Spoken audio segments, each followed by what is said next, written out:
तो tiger king का इस वाले एपिसोड की शुरुआत होते हैं। हम देखते हैं सभी लोग जियाओतंग का बाप यानी मास्टर जाओ को रिस्पेक्ट दे रहा था उसका सेक्रीफाइस के लिए, लेकिन वहाँ पर टाइगर का नजर था वहाँ रखा गया खाने पे, लेकिन इसलिए स्पिरिचुअल पर्स उसके सर पे दे मारता है और बोलता है तुम इसे नहीं खा सकते वरना गॉड तुम्हें पनिश करेगी। अब टाइगर कहने लगता है क्यों? अब ये स्पिरिचुअल पर्स कहने लगता है जियाओतंग और शाओजुआन कहाँ पर गया। अगले सीन में हम देखते हैं जियाओतंग प्रैक्टिस कर रहा था, वहाँ पर शाओजुआन आ जाता है। शाओजुआन को देखते ही जियाओतंग उसके ऊपर अटैक कर देता है, लेकिन शाओजुआन बड़ी आसानी से उन अटैक को डॉज कर रहा था। शाओजुआन के स्पीच से ये बंदी मैच नहीं कर पाता, इसीलिए ये बंदी मायूस हो गई थी। अब शाओजुआन जियाओतंग से कहने लगता है तुम्हें अपने आप को संभालना चाहिए। अब जियाओतंग कहना है यही वो जगह थी जहाँ पर बचपन में मेरे डैड मुझे ट्रेनिंग दिया करते थे, उसने मुझे जाओ फैमिली का सारा टेक्निक सिखाया है, लेकिन मैं एक अच्छा डॉक्टर नहीं बन पाया। शायद मुझे पहले ही मेरे बाप को मेरे सपने के बारे में बोल देना चाहिए था, तो हमारे बीच में ऐसा मिसअंडरस्टैंडिंग नहीं होती। अब शाओजुआन कहने लगता है मुझे ऐसा नहीं लगता, तुम एक लौता इंसान हो जो कि इस स्पेयर को हासिल किया है और तुम्हारे पापा ने पहले ही तुम्हें अपने सक्सेसर चुन लिया था, लेकिन उनको ये चीज बताने में देर हो गई। लेकिन तुम्हें अपने बाप के उम्मीदों पर खड़ा होना होगा। इधर टाइगर वो सारी बातें सुन रही थी और रोने लगती है। अगले सीन में हम देखते हैं फेरी शाओजुआन से कहता है हमारे बाबा टाउन का हाल बहुत ज्यादा खराब है, क्या तुम हमारे हेडक्वार्टर में इनके बारे में रिपोर्ट की? शाओजुआन कहने लगता है हाँ, आज या कल वहाँ से हमें रिस्पॉन्ड मिलेगा। ये बात सुन के फेरी खुश हो जाता है और बोलता है ठीक है तुम प्रैक्टिस करो। अब फेरी एक रूम पे आके जब दरवाजा खोलता है तब वो देखता है टाइगर देवदास बन के पड़ा हुआ था। इसके बारे में फेरी जब पूछता है तब टाइगर रोते हुए एक एप्पल को उठा के खाने लगता है और बोलता है इस दुनिया में मुझे कोई पसंद नहीं करता। देखो शाओजुआन और जियाओतंग एक साथ प्रैक्टिस कर रहा है, शायद शाओजुआन जियाओतंग को पसंद करता है, लेकिन मैं शाओजुआन को कैसे बताऊं कि मैं भी जियाओतंग को पसंद करता हूँ।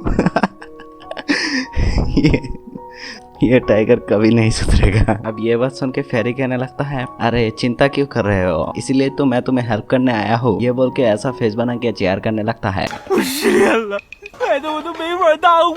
अगले सीन में हम दो बंदे को देखते हैं जो कि बाबा टाउन का हालत देखते हुए कहता है सच में यहाँ पर कुछ बहुत बड़ा जंग हुआ था, लेकिन इस चीज से ये लोग बहुत ज्यादा खुश थे और बोलने लगता है अब बस हमें शाओजुआन को ढूंढ के पकड़ना होगा। फिर हम देखते हैं फेरी टाइगर को लेके आसमान से नीचे फेंक देता है, इसकी वजह से टाइगर चिल्लाते हुए एक जगह पर आके पटक गया था। अब टाइगर फेरी से कहने लगता है आप चाहे तो मुझे आराम से भी यहाँ पर लैंड करवा सकते थे, मुझे पटकने की क्या जरूरत थी दादी माँ। यह बात सुन के फेरी कहने लगता है मुझे लिटिल सिस्टर बुलाया करो। फिर टाइगर से पूछने लगता है बताओ कि लड़कियां किस टाइप का लड़के पसंद करता है। ये बात सुनकर टाइगर को शाओजुआन का याद आने लगता है और बोलता है अमीर लड़का। गलत जवाब, लड़कियों को स्ट्रॉन्ग लड़का पसंद है। ये तुम जगह देख रहे हो, इसे सिटी घर व गोल्डन पैगोडा कहते हैं। अगर तुम स्ट्रॉन्ग बन के लड़की पटाना चाहते हो तो मेरे पीछे आओ। ये बात सुन के टाइगर पूरा जोश में आ गया था। अब वो लोग एक जगह पर आ गया था और वहाँ पर फेरी आग जला के रोशनी कर देता है और टाइगर से पूछता है सिटी गर्व और ग्रेट मास्टर में क्या अंतर है। अब टाइगर कहने लगता है ग्रेट मास्टर को लोगों को मारने में ज्यादा मजा आता था, लेकिन सिटीगर व बुद्धा हमेशा लोगों का भलाई चाहते थे। फिर फेरी टाइगर को कुछ वेपन्स के बारे में बताने लगता है और बोलता है ये दोनों ही एक तरह का वेपन है जिसमें फिशन टाइप और आर्टिफैक्ट टाइप दोनों ही है। फिशन टाइप वो वेपन होता है जो कि अपने मास्टर के साथ अटैच रहता है, इससे मास्टर को काफी ज्यादा बेनिफिट होता है। जैसे कि तुमने सिटीगर व बुद्धा का यूज करते हुए उस डेमन का पावर को एब्जॉर्ब कर लिया था और उसी पावर का यूज करते हुए उसके ऊपर अटैक भी किए, ये चीज वैसा ही है। और दूसरा है आर्टिफैक्ट टाइप जो कि मास्टर का बॉडी से अटैच नहीं रहता, उसे पकड़ के काम करना पड़ता है। जैसे तुम शाओजुआन और जियाओतंग को ही देख सकते हो, लेकिन आर्टिफैक्ट टाइप से फिशन टाइप वेपन बहुत ज्यादा अच्छा है। ये बस सुनकर टाइगर कहने लगता है जो कि मैं शो ही नहीं कर सकता तो स्टाइल मार के लड़कियां कैसे पटाऊंगा। ये बात सुन के फेरी कहता है ठीक है तुम मेरा फिशन टाइप मैजिक वेपन को देखो, उसके बाद फैसला करना। ये बोल के अपने बालों को फैला देता है और उसी का मदद से टाइगर पे अटैक कर देता है, लेकिन टाइगर उससे एक सेकंड भी टिक नहीं पाया और इसकी वजह से पूरा पगोडा ही हिल गया था।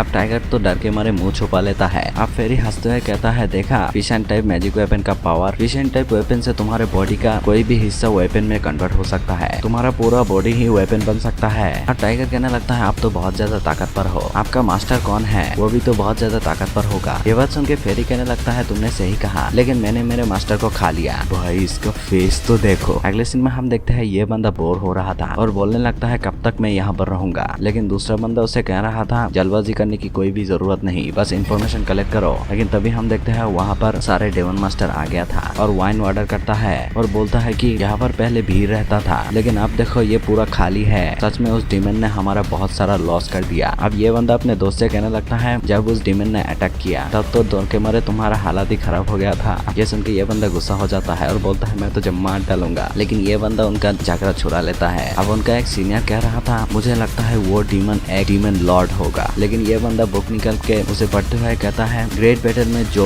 डीमन लॉर्ड का लेवल पे था उन लोगों को या तो मार दिया गया है या तो सील किया गया है, तो मुझे नहीं लगता वो डीमन कोई डीमन लॉर्ड होगा। अब ये बंदा कहने लगता है उसका ह्यूमन फॉर्म था और एक डीमन का ह्यूमन फॉर्म तभी होता है जब वो डीमन लॉर्ड का लेवल पे होता है, लेकिन ये बंदा नहीं मानता। अब उनमें से एक बंदा कहने लगता है ये हो भी सकता है क्योंकि मास्टर जाओ ने उसके साथ फाइट करते हुए मारा गया है, इसका मतलब वो डीमन बहुत ज्यादा ताकतवर होगा। अब ये बंदा कहने लगता है देखो उनका जाओ फैमिली को सब लोग लूजर कहते हैं और उसके पास ज्यादा पावर नहीं था इसलिए उसका मरना तो तय था। यह बात सुन के ये लोग गुस्सा हो जाता है और बोलता है उन्होंने डीमन के साथ फाइट करते हुए अपने आप को सेक्रीफाइस किया इसलिए वो हमारा हीरो है और तुम हमारे हीरो के बारे में ऐसे बातें कर रहे हो, मैं तुम्हें मार डालूंगा। अब ये बंदा कहने लगता है अरे भाई शांत हो जा, मैं भी रिस्पेक्ट करता हूँ उन्हें। यहाँ पर टाइगर फेरी के बातें सुनते हैं डर जाता है। अब फेरी कहने लगता है इंसान का लाइफ बहुत शॉर्ट होता है, बुरा वेव की वजह से मेरे मास्टर मरने वाला था लेकिन मरने से पहले उन्होंने मुझे बाहर निकल दिया ताकि मैं मर ना जाऊँ। सच बताओ तो मेरे मास्टर की वजह से ही मैं जिंदा हूँ। असल में मैं उनका मौत को टाल सकता था लेकिन मैं उस समय बहुत ज्यादा वीक था। तभी वो जोश से कहने लगता है इसीलिए टाइगर अगर तुम किसी अपने को खोना नहीं चाहते तो स्ट्रॉन्ग बनो। ये बात सुन के टाइगर भी जोश में आ जाता है। अब फेरी कहता है जाके उस होल में अपने हाथ घुसाओ। टाइगर भी यही करता है और हम देखते हैं इसके साथ ही साथ वो ट्रेजर एक्टिवेट हो गया था। अगले सीन में हम देखते हैं ये लोग शराब पी के रास्ते से जा रहा था और उनके सामने ये बंदा आ जाता है और उनको चाय ऑफर करता है। अब ये लोग कहने लगता है हम तुमसे कभी मिले ही नहीं तो हम तुम्हारे साथ क्यों जाए, ये बोल के जाने लगता है। अब ये बंदा कहने लगता है तुम लोगों से बात करना ही बेकार है, तुम लोगों के लिए मैंने अपने एनर्जी को वेस्ट किया, इससे अच्छा है मैं तुम लोगों को मार ही डालता। ये बात सुन के ये दोनों मास्टर आके उसके ऊपर अटैक कर देता है लेकिन वो बंदा बच जाता है। अब ये आइस वाला बंदा भी अटैक कर देता है लेकिन इससे भी बच के उसे पटक देता है और इस फायर वाले बंदे को भी आराम से हैंडल करके इस रूट वाले बंदे को भी पटक देता है। एक ही सेकंड में सबको ढेर कर दिया था। अब ये बंदा कहने लगता है ये बंदा काफी फ्लेक्सिबल है लेकिन हम देखते हैं उसके पेट पर पॉइजन लगा था, इसकी वजह से वो तुरंत ही मर जाता है। लेकिन तभी वहाँ पर यो यंग कल्टिवेटर इस बंदे से कहने लगता है तुम्हारे पास पॉइजन का पावर है और फुलोंग सिटी में सबके पास पॉइजन का पावर होता है क्योंकि बचपन से ही उन लोग बच्चे के ऊपर पॉइजन इंक सेट देके बड़ा करता है और वो सब एक दूसरे को फीड करके ही बड़ा होता है और उनमें से कुछ लोग ही बच जाता है और तुम भी वहाँ से ही हो। और वहाँ पर जो लोग बच जाता है उनको गू मैन कहते हैं, GU मैन सालो। ये बात सुन के ये बंदा कुछ अजीब सा फेस बनाता है और इसी के साथ ये वाला एपिसोड खत्म होता है।